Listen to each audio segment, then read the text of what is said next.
বয়াননগর মসজিদের মাহফিলের মধ্যে সুন্দর সুষ্ঠুভাবে আয়োজন এবং মানুষজনের স্বতঃস্ফূর্ত অংশগ্রহণ, সুন্দর সুচারুরূপে পরিচালিত হওয়া, এটা হয়তো শাহজাহ কাবলার অন্যতম আলামত বলা যাবে।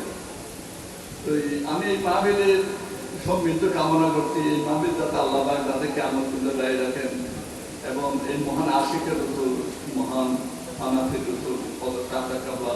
আরেকটা কথা আমাদের অনেকে জানা থাকতে পাবে, শাহজাহ কাবলা হলেন জমিদারের সন্তান। ওনার দাদা হযরত ইউসুফ আলী রহমতুল্লাহ হলো আমরা চট্টগ্রাম এবং আরাকানের বিখ্যাত জমিদার। হযরত ইউসুফ আলী রহমতুল্লাহ 1907 সালে হযরত শাহজাহ কাবলার আব্বাজান অথবা সন্তানকে নিয়ে হযরত ওখানে হযরত ইউসুফ আলী রহমতুল্লাহ ইন্তেকাল করলেন।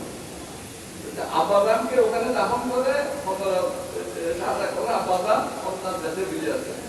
তখন এই জমিদারের হাল ধরে হযরত শাহজাহ কাবলার আপন দাদা হযরত শাহ মওলানা ফয়জ আহমদ রহমতুল্লাহ, উনি তখন আরাকানের সাথে যাওয়া আসা করতেন আব্বাজানের জমিদারি এস্টেট পরিচালনা করার জন্য।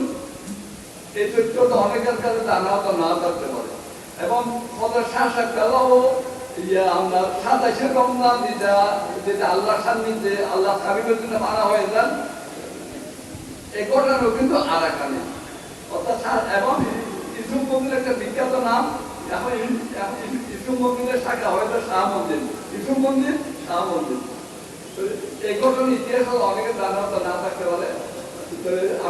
আমার জন্য দোয়া করবেন, আমাদের বয়স হয়ে গেছে, শরীর দুর্বল।